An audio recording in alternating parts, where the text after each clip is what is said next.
Hello and welcome to channel. November 29th, 2025. Somewhere in the pitch-black waters of the eastern Black Sea, two massive oil tankers just became flaming tombs for Putin's war chest. Ukraine Security Service, SBU, and Navy just pulled off one of the most audacious special operations of the entire war. They hunted down and crippled two sanctioned vessels from Russia's infamous Shadow Fleet, using next-generation Sea Baby underwater drones. Not speedboats, not surface kamikaze boats. Underwater drones that silently stalked their prey for dozens of miles before detonating massive warheads right under the engine rooms. The targets, the Gambian flag Virat, and the 275-meter, 80,000-ton monster Kairos, both blacklisted by the United States, United Kingdom, and European Union for smuggling Russian crude past the G7 price cap and sanctions. These are not ordinary tankers. They are floating middle fingers to the West, deliberately registered under flags of convenience, insured by ghost companies, and crewed by sailors who know they're breaking every rule in the book to keep Putin's oil money flowing. Friday night, the Kairos was steaming toward Novorossiysk when a Ukrainian Sea Baby slipped underneath and detonated.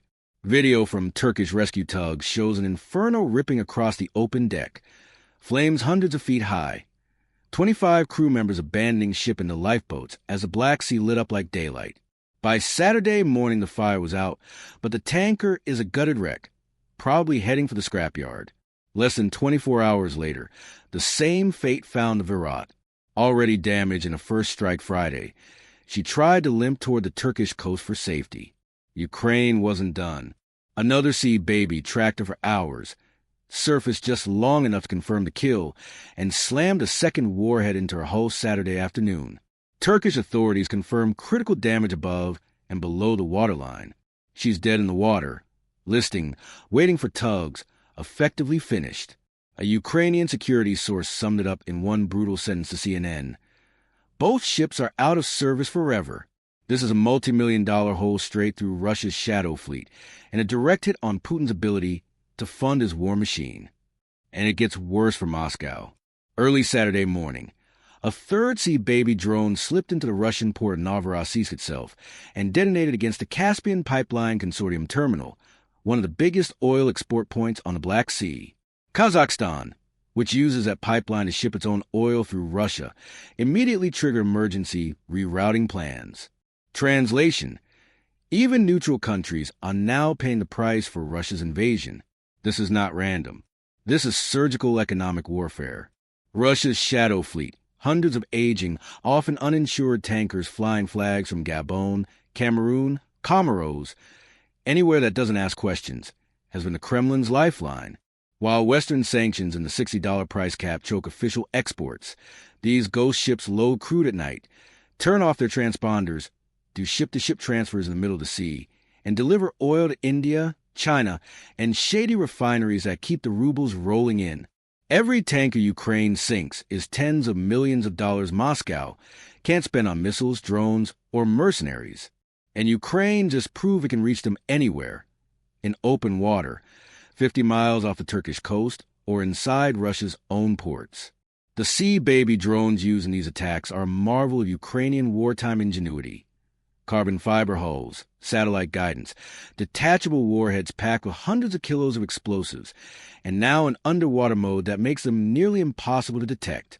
This is the same family of drones that sank the Moskva, hit the Kerch Bridge, and turned Sevastopol into a graveyard of Russian warships. Now they've evolved into silent hunters that stalk tankers for days before striking below the waterline, where no firefighting system can reach. Russia has no answer. They can't escort every shadow tanker with warships. They can't put anti-drone nets around moving ships. And every time one of these floating sanctions busters goes up in flames, insurance companies, the few still willing to touch them, jack up rates or walk away completely. The fleet is bleeding, and Ukraine just opened a new artery. The timing is savage.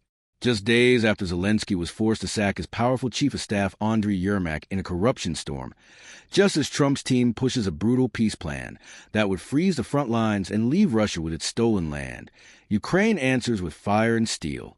You want to force us to the table? Watch us burn your wallet first.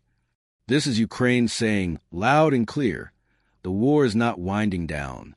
It's evolving, from trenches to terror drones in the sky, and now to silent killers beneath the waves. 2 tankers crippled, 1 major export terminal damaged, billions in future revenue torched. And the message to Moscow, Delhi, Beijing, and every port that still accepts Russian ghost oil is crystal clear. Keep buying blood oil, and your ships are next. The Black Sea just got a lot darker for Putin's shadow empire. Drop a trident emoji if Ukraine's navy just became the most feared force on the planet. Smash like if these strikes gave you chills. And subscribe with notifications, because the next tanker is already being hunted. See you in the next one. Slava Ukraini. Glory to the heroes.